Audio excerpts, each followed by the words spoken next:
എനിക്ക് തോന്നുന്നു ആ കോവിഡിന്റെ ഭീതി വിട്ട് നിൽക്കാതിരിക്കെ നിയന്ത്രണങ്ങളിൽ തന്നെ കേരളം നിൽക്കുമ്പോഴാണ് പിണറായി വിജയന്റെ ഈ സർക്കാർ രണ്ടാമത്തെ മന്ത്രിസഭ അധികാരത്തിൽ വന്നത്. തെരഞ്ഞെടുക്കപ്പെട്ട കുറച്ച് ആളുകളെ മാത്രം വിളിച്ചുകൂട്ടി അവർക്ക് മുമ്പിൽ ഒരു സത്യപ്രതിജ്ഞ, അതുപോലും പാടില്ലായിരുന്നു എന്ന് ചില കേന്ദ്രങ്ങളിൽ നിന്ന് അഭിപ്രായം പറയുന്നു. ഒരു കേരളത്തിൻ്റെ ചരിത്രത്തിൽ ആദ്യമായിട്ട് ഭരണ തുടർച്ച ഉണ്ടായിട്ട്, അടിയന്തരാവസ്ഥ കാലത്ത് അച്യുതമേനോനാണ് മറ്റൊരു അടിയന്തര ഒരു ഭരണ തുടർച്ച ഉണ്ടായത്.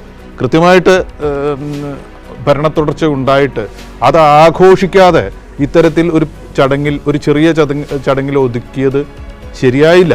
പ്രതിപക്ഷത്തുനിന്ന് ഒരാൾ പോലും അല്ല, അതെ, അത് വന്നില്ല. ചെറിയൊരു എന്ന വിമർശനം അപ്പുറത്ത്. അപ്പോൾ അത്യാവേശത്തിൻ്റെയും അതിജാഗ്രതയുടെയും ഒക്കെ ഇടയിൽ നിന്ന് യാഥാർത്ഥ്യബോധത്തോടെ ആ സർക്കാർ അധികാരമേറ്റത് അത് തന്നെ ഒരു പ്രതീകാത്മകമാണ്.